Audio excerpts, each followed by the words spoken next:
Uh, since the age of 5, I think I was first introduced to the game of football, and I was fascinated by it. For last 24 years, I have played in several levels. So earlier, it was the only thing that was giving me some success. So that is why I was so inclined to sports. In Gandhi Fellowship, you were supposed to engage with school education system, and I knew that. But when I entered the school, I knew that I know nothing of teaching a classroom. So then again, the early success came from sport. I didn't know how to teach mathematics or how to talk to the headmaster or the teachers about the mathematics, but I knew how to play soccer with the children, with the village elders, with the women of the villages, with the teachers, with the headmasters. And that actually paved my way inside villages, inside schools. Sports was a field wherein I was with myself the way I am. I sensed my vulnerability, and I was at a space wherein I sensed the whole freedom. So it was something very personal, and my core belief that pushed me towards sports, and then I thought of taking it to a taking it to more people, more children, and that's where the art of play came into being. In the February-March of 2015, it was the first time I was visiting Assam. There was a very committed grassroots organization that they named it the Action Northeast Trust.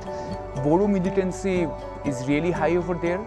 There has been several ethnic riots, and there's very high tension between the Adivasi community and the Bodo community. The army is deployed throughout the year over there. The whole area did not have a single health center in a radius of 15 kilometers. If they wanted to go to a college, they would have to travel for 50 kilometers. If they want to go to a high school, they would have to travel around 35 kilometers. The nearest small town where you can get a mobile phone recharge was around 30 kilometers. So I was put there, and yes, I was asked, do something to get the communities together. And the problems were so overwhelming. I was not even sure that whether I want to work in such a difficult terrain like that. Like, sports seemed so insignificant in front of the magnanimous problem were being faced by the inhabitants day and night.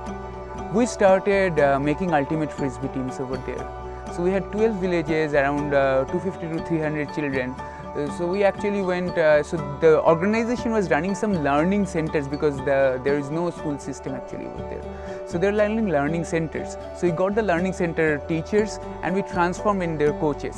So the response from the community was enormous. When we did our first tournament, there were almost 1,000 people watching those boys and girls play. They never even knew that those children existed in their daily life. You'd find them selling meat in the alcohol circles, or just loitering around, or killing birds. So there was a sense of purpose in those children's life. We didn't know about the education. We still don't know much about the education. But we definitely know that creating a sports league can change the fabric of their dreams. But it was that area and that kind of a sports movement which happened over there for a period of 6 to 8 months that really gave a lot of meaning to us, a lot of confidence to us, and given a lot of purpose to us that this is something we want to create. So at Art of Play, what we are right now doing is using sports to impact a child's life.